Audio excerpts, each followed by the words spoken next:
বাংলাদেশ রেলওয়ের পাকশি বিভাগ সহ সকল অঞ্চলের ট্রেন কন্ট্রোলারদের অনির্দিষ্টকালের জন্য কর্মবিরতি শুরু হয়েছে। অর্থ মন্ত্রণালয়ের জারি করা কালো দপ্তর আদেশ বাতিলের দাবিতে তারা এ কর্মসূচি শুরু করে। 2022 সালের 24 জুলাই ও 4 সেপ্টেম্বর 2024 তারিখে অর্থ মন্ত্রণালয় কর্তৃক জারিকৃত কালো দপ্তর আদেশ বাতিল এবং পূর্বের সকল ভাতাসহ আর্থিক সুবিধা পুনর্বহালের দাবিতে ট্রেন কন্ট্রোলাররা অনির্দিষ্টকালের জন্য এ কর্মবিরতি শুরু করে। বুধবার সকালে রেলওয়ে পাকশি বিভাগীয় কন্ট্রোল অফিসের সামনে আয়োজিত এক সমাবেশে পাকশি সহ পশ্চিমাঞ্চল রেলওয়ে এবং পূর্বাঞ্চলের 5 কন্ট্রোল অফিসের সকল কন্ট্রোলারদের পক্ষ থেকে এই কর্মবিরতি ঘোষণা করা হয়।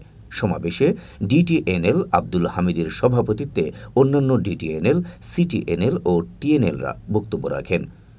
এ সময় বক্তারা অর্থ মন্ত্রণালয় কর্তৃক 4টি অগ্রিম ইনক্রিমেন্ট প্রদান বন্ধের ঘোষণা, ইতিপূর্বে কন্ট্রোলারগণের অনুকূলে প্রদানকৃত ইনক্রিমেন্টের টাকা ফেরত দেওয়ার নির্দেশ দেওয়া সহ নানা সিদ্ধান্তের প্রতিবাদ জানান। এদিকে কর্মবিরতি শুরু হওয়ায় রেলওয়ের পাকশি বিভাগ সহ পশ্চিম ও পূর্বাঞ্চলের সকল অঞ্চলে ট্রেন চলাচলে বিঘ্ন ঘটছে, সৃষ্টি হয়েছে যাত্রী ভোগান্তি।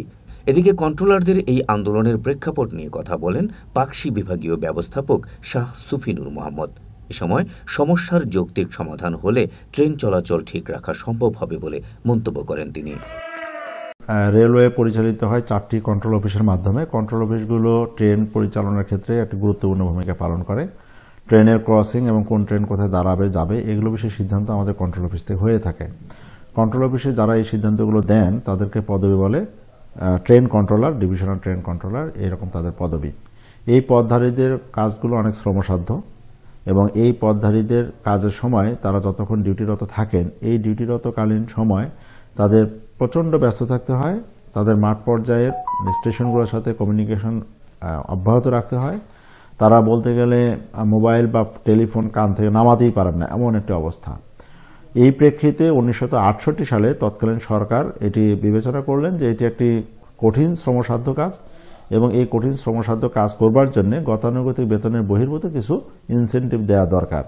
সেই আলোকে তৎকালীন সরকার 1968 সালে তাদেরকে বেতনের অতিরিক্ত 3টি ইনক্রিমেন্ট দেওয়ার সিদ্ধান্ত দেয়। পরবর্তীতে এটি 4টিতে উন্নীত হয়। 4টিতে উন্নীত হওয়ার পরে এটা চলছিল। এমত অবস্থায় 2001 সালে এসে একটি অডিট আপত্তি উত্থাপিত হয়। অডিট আপত্তির বক্তব্য এটি অর্থ মন্ত্রণালয়ের অনুমোদন নেওয়া হয়নি। বলে রাখা ভালো যে 1968 সালে তখন রেলওয়ে বোর্ড দ্বারা রেলওয়ে পরিচালিত হতো এবং রেলওয়ে বোর্ডের একটি ক্ষমতা ছিল যে ক্ষমতা অর্থ মন্ত্রণালয়ে রয়েছে। অর্থ মন্ত্রণালয়ের ক্ষমতা রেলওয়ে বোর্ডের নিজস্বের মধ্যেই ছিল, যার প্রেক্ষিতে তাদের এই প্রয়োজনটি হয়নি ইত্যাদি উল্লেখ করে পরবর্তীতে মামলা করে এই কন্ট্রোলারগণ। মামলা করার প্রেক্ষিতে মামলা রায়ের মাধ্যমে তাদের এই পাওয়াটা যৌক্তিকতা চলে আসে এবং মামলা রায় আসে। রায়ের প্রেক্ষিতে তাদের 2001 থেকে পরবর্তীতে এই পাওনাদি কিছুদিন বন্ধ ছিল। 14 সালে নতুন করে আবার এই পাওনাদি দেওয়া শুরু হয়। পরবর্তীতে এই 14 ধারাবাহিকতা যখন চলে আসছিল, আপনারা জানেন যে 2020 সাল থেকে আমাদের মোটামুটি আইবাসে আমরা চলে আসছি। আইবাসে ধাপে ধাপে এসে 2024 সালে এটা একটা ম্যাচিউর পর্যায়ে চলে এসছে এবং এখানে এসে এই আইবাসে মানে এই তথ্যাদি ইনপুট করতে গেলে এটা একটা ব্যারিয়ার দেওয়া হয়। বলা হয় যে এই 4টি ইনক্রিমেন্ট দেওয়ার সুযোগ নেই, কারণ অর্থ মন্ত্রণালয়ের অনুমোদন নেই।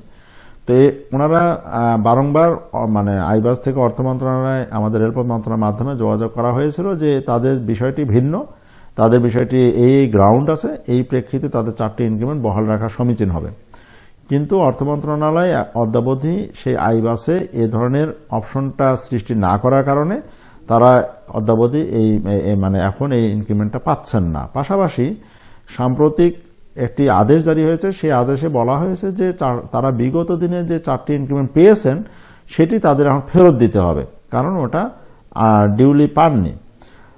তো এই প্রেক্ষিতে তাদের মধ্যে আমাদের ট্রেন কন্ট্রোলারদের মধ্যে একটা ক্ষোভ এবং অসন্তুষ্টি তৈরি হয়েছে এবং তাদের মধ্যে ব্যাপক একটা শঙ্কা তৈরি হয়েছে যে আমরা 4টি ইনক্রিমেন্ট আমাদের দিচ্ছে, আমরা যেখানে 4টি ইনক্রিমেন্ট চাচ্ছি সেখানে তা তো দিবেই না, উপরন্তু যা এতদিন পেয়ে আসে সেটাও ফেরত দিতে হবে। ফলে দে আর ভেরি এজিটেটেড।